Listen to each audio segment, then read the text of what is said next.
Hello friends, ഇന്ന് എൻ്റെ ഇത്താൻ്റെ convocation day ആണ്. അപ്പം അതുകൊണ്ട് തന്നെ എൻ്റെ ഇത്ത പഠിച്ചത് തമിഴ്നാട്ടിലെ നിഷിൻ്റെ കോളേജിലാണ്. അതുകൊണ്ട് തന്നെ നമ്മളിപ്പം പോയിക്കൊണ്ടിരിക്കുന്നത് തമിഴ്നാട്ടിലാണ്. രാവിലെ 6 മണിക്ക് എണീറ്റിട്ടാണ് പോണത്.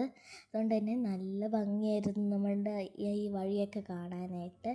മഞ്ഞും കോടയൊക്കെ ആയിട്ട് അതിൻ്റെ കൂടെ പാട്ടും പണ്ടത്തെ അടിപൊളിയായിരുന്നു. എന്നിട്ട് വിശന്നപ്പോൾ ഞാൻ രാവിലെ ഒന്നും കഴിച്ചില്ലായിരുന്നു. അപ്പം ആര്യഭവനിൽ കയറി ഫുഡ് കഴിച്ചു. പിന്നെ ഇതൊരു വാട്ടർഫാളാണ് കോളേജിൻ്റെ ഉള്ളിലാണ്, പക്ഷേ അത് ആർട്ടിഫിഷ്യലാണ്. മുകളിൽ പൈപ്പൊക്കെ വെച്ചിട്ടാണ് വെള്ളം വരുന്നത്.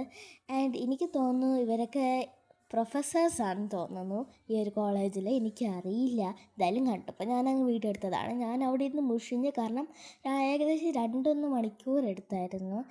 അവസാനം ഇത്താക്ക് ആ സർട്ടിഫിക്കറ്റ് കിട്ടി. നമ്മൾ കുറച്ച് ഫോട്ടോ എടുത്തു. പിന്നെ അവിടെ ഒരു കുഞ്ഞ് കടയുണ്ടായിരുന്നു, അവിടെ നിന്ന് ഞാൻ ഒരു വിസിൽ വാങ്ങിച്ചു. പിന്നെ വിശന്നപ്പം കുറച്ച് ബ്രോസ്റ്റഡ് കഴിച്ചു. എന്നിട്ട് നമ്മൾ ഈ ഒരു കടയിൽ കയറി ചായ കുടിച്ചു. അപ്പോൾ ഇത്രയോളം ഞാൻ വീട്ടിൽ പോയിട്ട് ഉറങ്ങട്ടെ. അപ്പോൾ ടാറ്റാ.